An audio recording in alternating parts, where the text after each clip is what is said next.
Action. Today I want to talk a little bit about our social and moral intuitions, and I want to present a case that they're rapidly failing us, more so than ever. So let me start with an example. Recently I collaborated with an economist, Rob Frank, roboticist Cynthia Brazil, and a social psychologist, David Esteno, and the experiment that we did was interested in looking at how we detect trustworthiness in others. So we had people interact, strangers interact in the lab, and we filmed them, and we got the cues that seemed to indicate that somebody's going to be either more cooperative or less cooperative. But the fun part of this study was that for the second part, we got those cues, and we programmed a robot, Nexi the robot from the lab of Cynthia Brazil at MIT, to emulate, in one condition, those nonverbal gestures. And so what I'm talking about today is not about the results of that study, but rather what was interesting about looking at people interacting with the robot. So Nexi is a cute robot that has a very, very limited set of facial features and range of motion, and in fact has wires coming out at the bottom and moves in a little bit of a sort of a weird way. But within seconds, participants were interacting with her as if she were a person. I say she because the voice that we used, Nexi, as you might imagine, doesn't actually have a gender that I know of. We didn't get that far. This is not a novel finding. It's not surprising that people adapted so quickly. I mean, within 30 seconds, people were actually talking to Nexi as if she were a human being. And in fact, we're saying things that were quite private. And at the end of the study, some people even thought, they were convinced that technology had actually advanced so much that Nexi really was a robot that was talking, when in reality there was a graduate student behind the curtain, so to speak. I'll perhaps bring up the oldest experiment that has been talked about. In 1944, the psychologists Heider and Simmel actually used animated figures to display very minimal actions on a screen. And what they found was that people spontaneously described these actions as intentional and animated. They ascribed emotions and goals to these small animated figures. And one of the great, I think, discoveries of psychology in general in the past 50, 60, 70 years has been that we have a very basic set of social intuitions that we use to interpret the actions of other human beings, and that these are good for us. This is how I can even be here talking to you guys, looking into your eyes and thinking that you might understand what I'm saying. But that the cues that we use to apply these intuitions have to be very minimal. Right? All you need is a couple of eyes and a face, and you put that in your email, and I know that something social all of a sudden is cued in my mind, and I apply my social intuitions. So we have intuitions, very basic intuitions about the physical world, like ones about causality, but we also have social intuitions, like intuitions about intentionality and agency.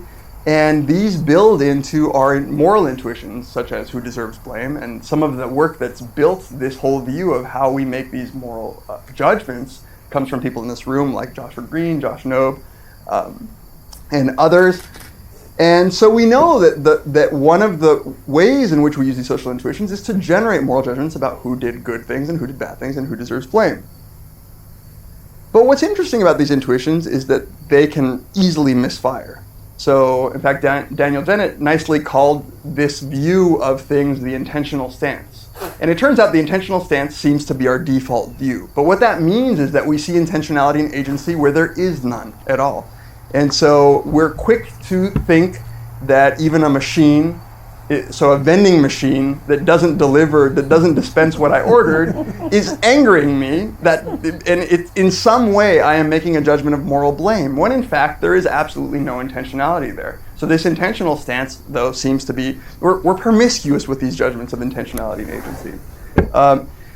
We can even use our promiscuity with these judgments in clever ways. So the psychologist Kip Williams and his colleagues have, in their experiments on social exclusion, they wanted to develop a paradigm for how to make people feel excluded socially. And so what they did was they said, well, let's just use a simple game. We'll have 3 people in a room, and they'll toss the ball back and forth, and 2 people will stop tossing the ball to the third person. Now, the 2 people who are tossing the ball to each other are confederates, but the third person is actually the subject.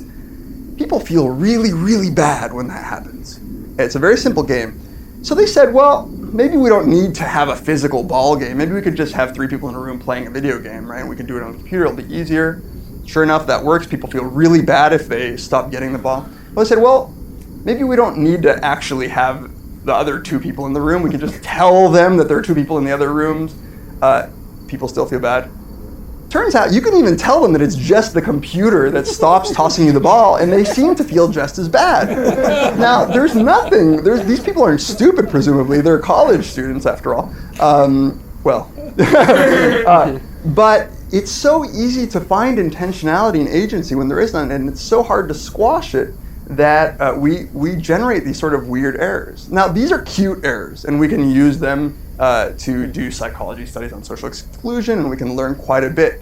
And in fact, it's kind of funny that you would kick a vending machine or that you would yell at your Windows machine when it gives you a blue screen of death.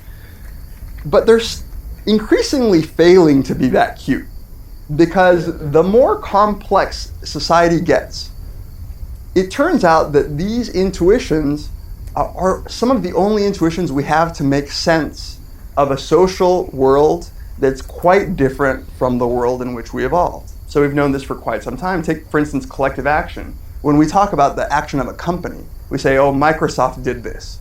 Well, at some level, we know that this is the actions of a whole bunch of people, maybe even stockholders or the board voting. It's not one person, but we seem to think of it and track it as an individual entity over time. And so we can generate a moral judgment to say that Microsoft is evil. We do this with sports teams all the time. We say, I hate the Knicks because in 1983 this happened. But the 1983 Knicks may have absolutely nothing to do with the current Knicks. Only by name are they the same, but we track them, as Josh was talking earlier about, we track them as if there is this essence and it's continuous and they're agents and they do things and they make us mad and they shouldn't have done that. So those are instances in which it's becoming increasingly clear that our social intuitions may not have a good match with the actual social world in which we live. Social media is another good example. I know what it's like to communicate to a group of people that I can see. You're giving me some feedback. I know the appropriate things to say and the things that I ought not say, I think. But now I have 600 Facebook friends. I have none of the cues that I would usually get from people in a crowd. And maybe I'm just thinking of it as talking to one person. So I say something, and all of a sudden I forget I'm friends with my grandma, I'm friends with my former advisor. They all see it. And so our social intuitions they're not even misapplied. They probably just, they don't work. It's the wrong kind of intuition to generate what we ought to do in much of today's social world.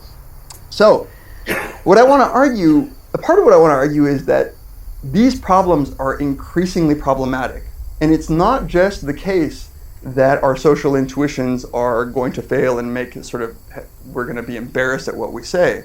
But that in fact, they might stifle real progress, and especially technological progress and innovation, because they're the only lens we have in which to interpret our social world, but they don't fit anymore. So let me give you an example.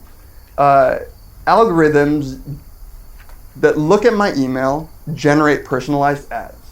Now, one of the first reactions that people have when they see an ad that has been personalized for them is, what the hell? Who's reading my email? That's creepy. So creepy is a word that comes up quite a bit.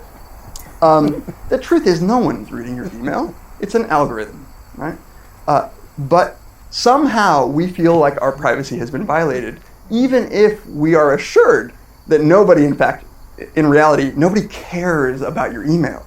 But nonetheless, the cue that we're getting is what would generally be a social cue. That is, somebody has generated a suggestion to us that normally would come from a friend. So I have a new Google device, and Google now can do this very, very well. So this is a service that goes through all of the information that I've given to Google, either explicitly or implicitly, and it generates these little cards that tell me, oh, by the way, David, you have a dentist appointment, and you better leave now because where you are will take you this long to get here because of the traffic.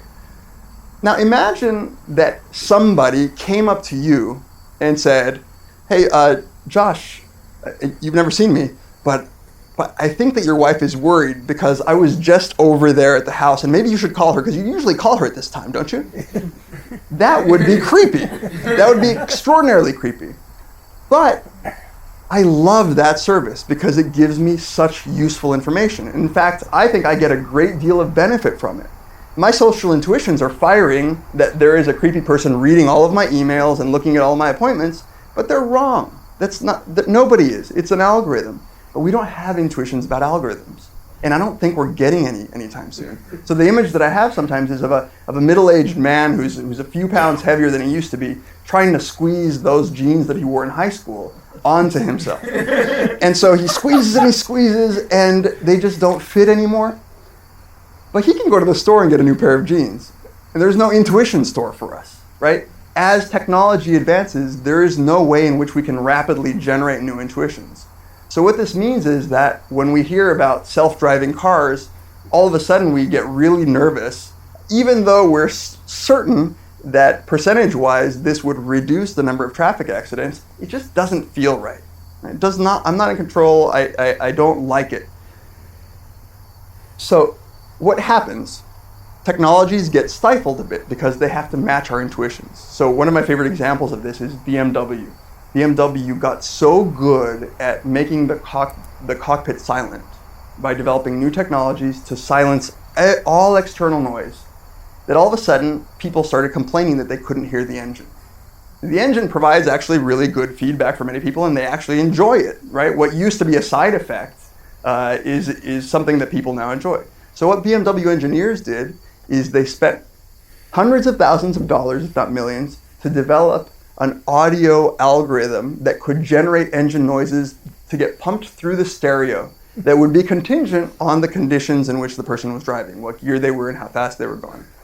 And that is now in these BMWs, and there's no way to turn it off. It is not an option to turn it off.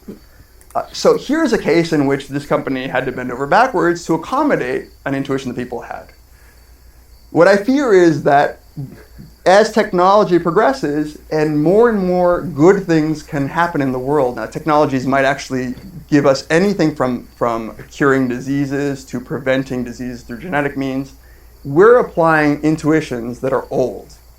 And we're making moral judgments that these are wrong and inappropriate, when in fact, we can still make those judgments, but perhaps we should be using something else. What that something else is maybe a question best left for philosophers and ethicists. But it's something we have to consider. Okay, so those are the implications of modern society and our old intuitions. And the implications seem to be for technology and for society, but is there anything that we now should conclude about the way that we study intuitions? Does this matter at all for the science of psychology? And I think that one way in which it does matter is because the normative theories that we use, that is, when we have to decide, is this decision good or is this decision bad, which has been a very, very fruitful way of understanding the human mind and pioneered by Danny Kahneman and others. One of the ways in which we study human intuitions is we say, well, let's see where people make errors. So we poke and prod people much like we use visual illusions. We make people, we look at when mistakes are made, and then we see the structure of the intuition. And we can say, and this is very useful and it's very beneficial, we can say, under these conditions, these intuitions misfire. And so we can actually now implement policy that says, here's the way to get people to make the right decision. But now what this entails is a proper understanding of what the right decision is. In judgments under uncertainty, when we're making probabilistic judgments, there are well-developed theories about what probability judgments you ought to make under given conditions. Should you be Bayesian, right? What information should you bring to bear on this decision? There's some controversy, but by and large, people know when you're making an error. In the field that I study, of ethical judgment, we've ported over some of those same techniques, and we've used this error and bias approach to study moral judgments. And so we sometimes say, well, under these conditions, it appears people are making errors in the moral domain.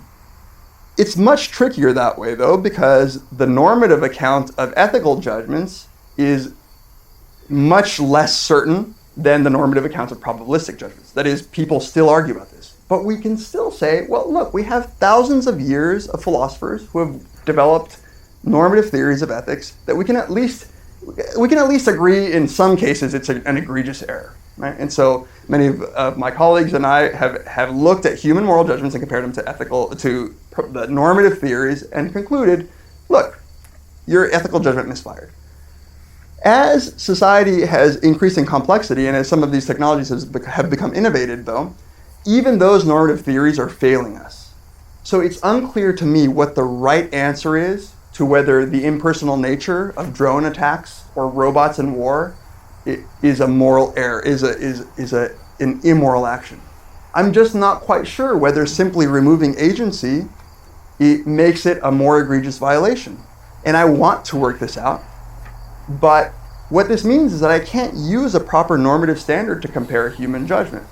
So I think the implications here are that as we proceed and as we study human intuition, and as the background of these intuitions changes because society and the complexity of technology is changing, we have to more and more act in concert with people who are thinking deeply about what the right answers are, and then we can start comparing our intuitions and the judgments that they generate. But it's essentially, I think, a call for a bit more of the working out of the normative side before we simply start willy-nilly accusing people of committing egregious errors in judgment. Because I don't think that we know quite yet what an error in judgment is about many of these technologies. Thank you.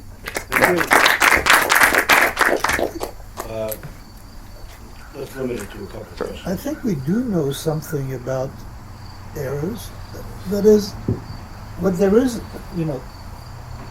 take framing effects. Yes.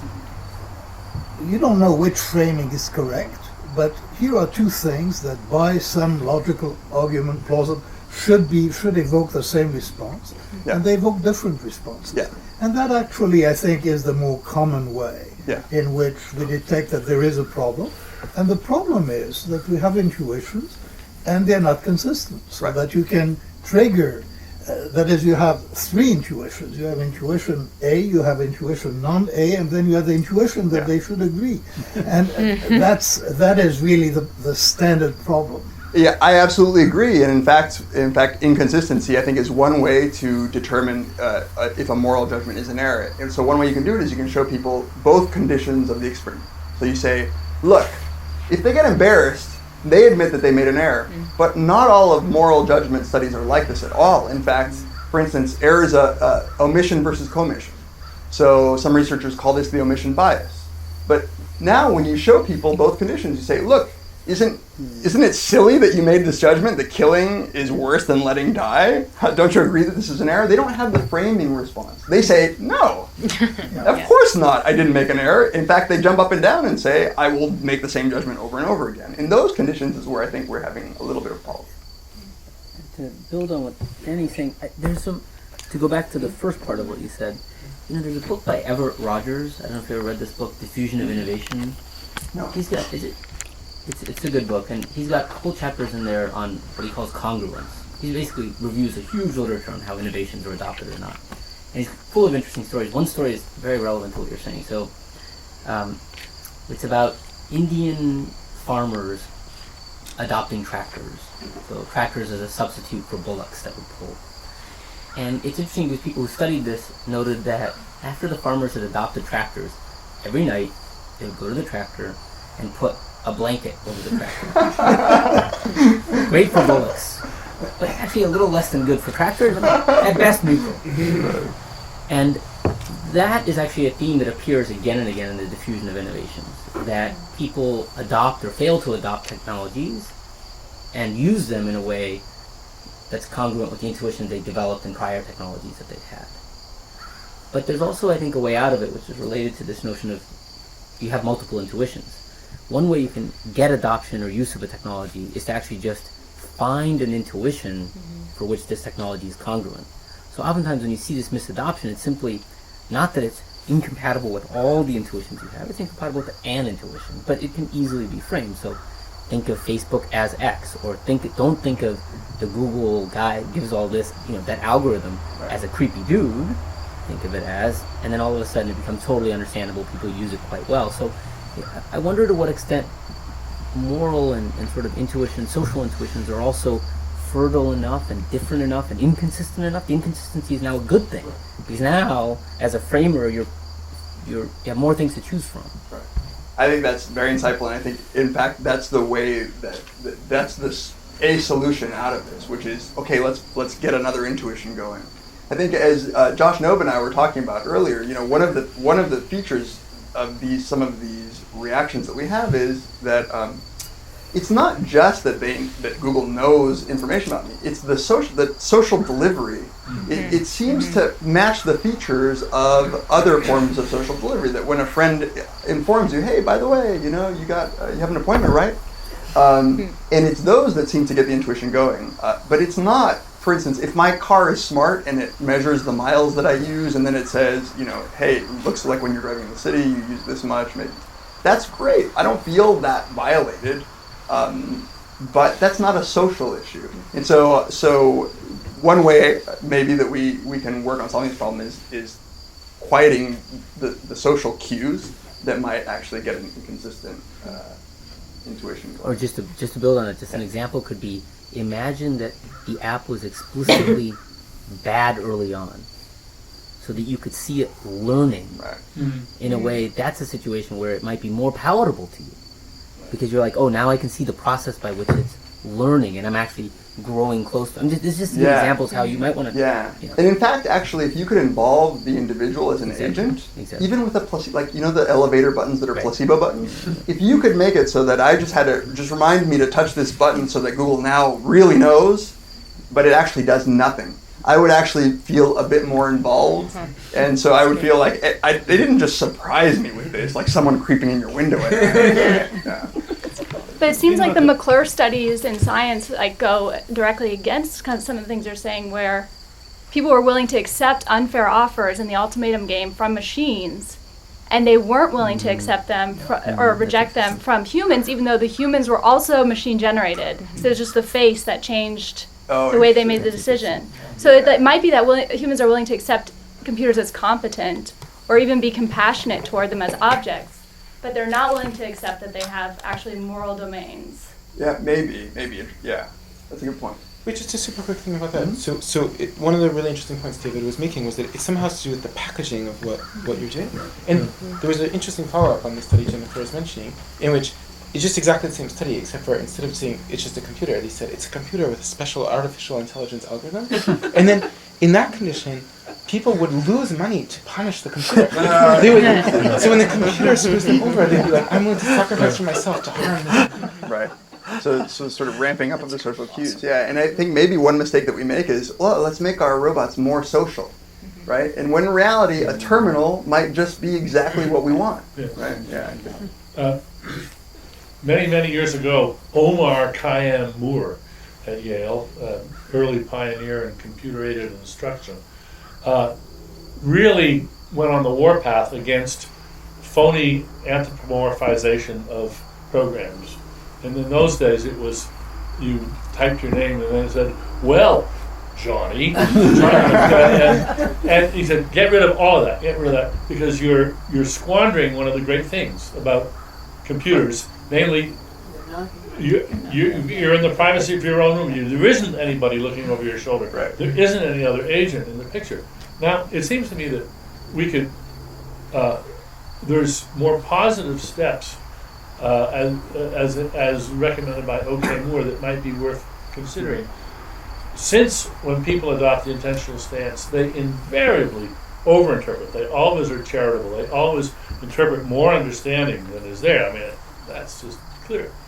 But it might be good if we deliberately built in self-exposing weaknesses and foibles, so that when you start using a new app or something, you are taken through some things that it screws up on. It can't do this, it can't do that, it can't do that, so that you sort of unmask the thing before people start over-interpreting it. Might be a good idea. Right, yeah, that's actually... Dan, you're cutting into your... You're onto your own time. Thank you. Thank you.